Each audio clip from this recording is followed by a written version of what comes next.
Dès que nous allumons la radio ou la télévision, ou que nous faisons défiler nos fils d'actualité sur les réseaux sociaux, une avalanche d'événements tragiques s'abat sur nos esprits.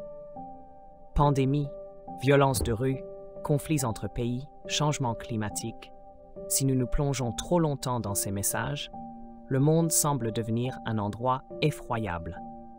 Cela ne signifie pas que les événements relayés par les médias soient, par définition, sans importance. Il ne s'agit pas non plus de nier le fait que des choses terribles se produisent. D'ailleurs, dans certains cas, les médias nous fournissent des informations utiles et peuvent même nous motiver à entreprendre des actions bénéfiques pour nous-mêmes et pour les autres. Toutefois, dans l'ensemble, l'exposition continue aux médias pourrait faire plus de mal que de bien. Plusieurs études indiquent que l'exposition répétée à des nouvelles négatives nous fait ressentir un sentiment d'insécurité. La désinformation et les fake news peuvent engendrer un chaos inutile, ainsi que des sentiments de panique et de peur. Malheureusement, la quantité d'informations catastrophiques que nous pouvons injecter dans nos esprits est sans précédent. De plus, la manière dont nous consommons ces informations a changé, et probablement pour le pire. Lorsque tout semble noir autour de nous, notre perception du monde extérieur devient pessimiste. Cette vidéo va explorer quelques aspects qui pourraient changer cette vision pessimiste, en expliquant pourquoi le monde n'est peut-être pas aussi terrible que nous le pensons, mais qu'il l'est en même temps, d'une certaine manière. Il est crucial de se rappeler que les médias, dans la grande majorité des cas, sont des entreprises motivées par le profit. En bref, les médias vendent de l'information en échange de notre attention, ce qui leur rapporte de l'argent. Ce marché de l'attention semble juste à première vue. Cependant, ce à quoi nous choisissons de prêter attention influence profondément notre façon de penser et de ressentir, formant ainsi nos perceptions du monde. Si nous nous exposons principalement à des messages haineux, notre attitude deviendra probablement haineuse. Prenons l'exemple de Joseph Goebbels, politicien nazi, qui connaissait parfaitement la puissance de la propagande et l'a utilisée avec succès pour endoctriner le peuple allemand. Pour le bien commun, on pourrait s'attendre à ce que les médias diffusent des informations de manière prudente et responsable. Malheureusement, cela semble rarement être le cas. Certes, il existe différents types de médias. Certains sont plus indépendants, objectifs et bien documentés. D'autres, en revanche, sont davantage tournés vers le spectacle. Certains penchent vers la religion, d'autres représentent une tendance politique particulière. Mais dans l'ensemble, c'est un secteur concurrentiel qui poursuit les audiences, et donc le profit, plutôt que la charité. Les informations doivent donc se vendre. Les conflits, les sujets controversés, les catastrophes et la violence captent l'attention. Les entreprises, mais aussi les créateurs de contenu individuels, le savent bien et tentent souvent d'en tirer parti. Ces dernières décennies, les médias ont radicalement changé. Nous sommes passés des journaux et des rumeurs diffusées de bouche à oreille à la diffusion en direct sur les réseaux sociaux, accessibles depuis toutes les régions du monde. Pourtant, il existe un point commun entre les médias de toutes les époques, leur caractère sélectif. Qu'il s'agisse d'un vendeur de journaux dans les rues d'Amsterdam au XIXe siècle ou d'une grande entreprise de médias aujourd'hui, les nouvelles que nous recevons ne sont qu'une perception ultra sélective de la réalité. De nombreux événements, bien que jugés dignes d'intérêt par certains, n'atteindront jamais le flux d'actualité. En réalité, la grande majorité des choses qui se passent sur cette planète ne sont pas considérées comme dignes de figurer dans les nouvelles.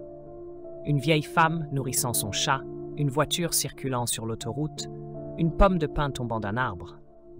Ce sont des changements, des événements, tout autant que ceux relatés dans les journaux. Sont-ils pour autant moins significatifs? C'est une question d'opinion.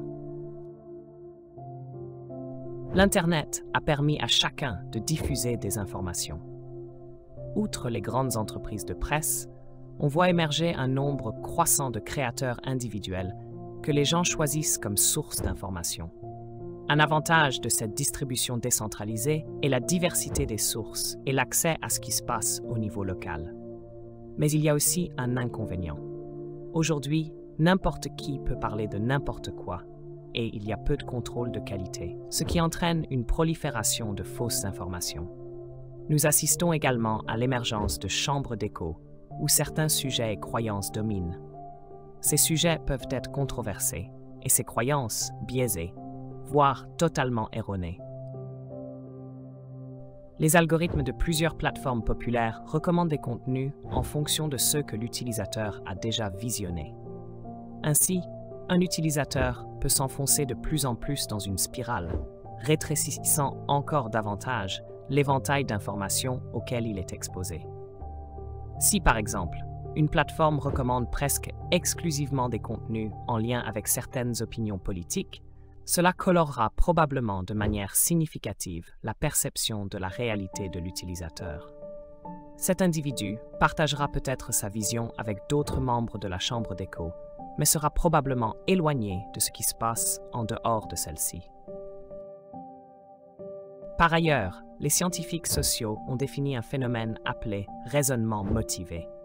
Les gens ne sont souvent ni rationnels ni objectifs dans leur raisonnement.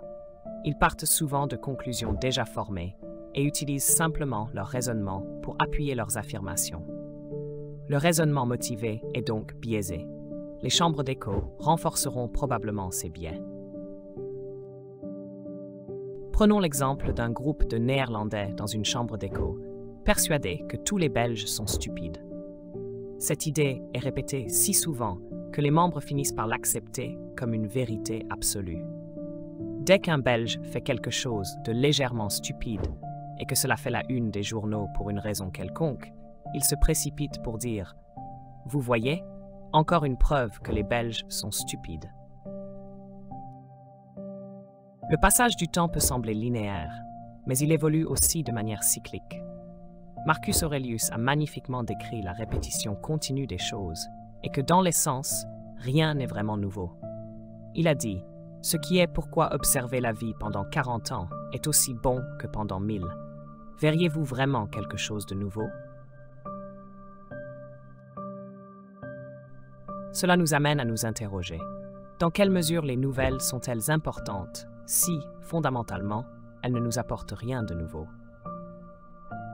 Henry David Thoreau, philosophe américain, a critiqué la valeur des communications majoritaires, mentionnant qu'il n'avait jamais reçu plus d'une ou deux lettres qui valaient le prix de l'affranchissement. Concernant les nouvelles, qu'il considérait comme équivalentes à des commérages, il a écrit « Je suis sûr de ne jamais avoir lu une nouvelle mémorable dans un journal.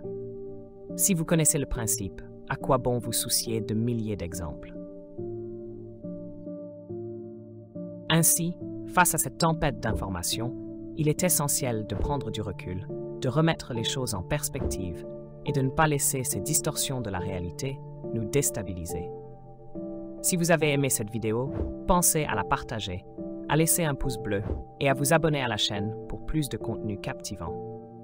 Merci d'avoir regardé et à bientôt pour de nouvelles réflexions enrichissantes.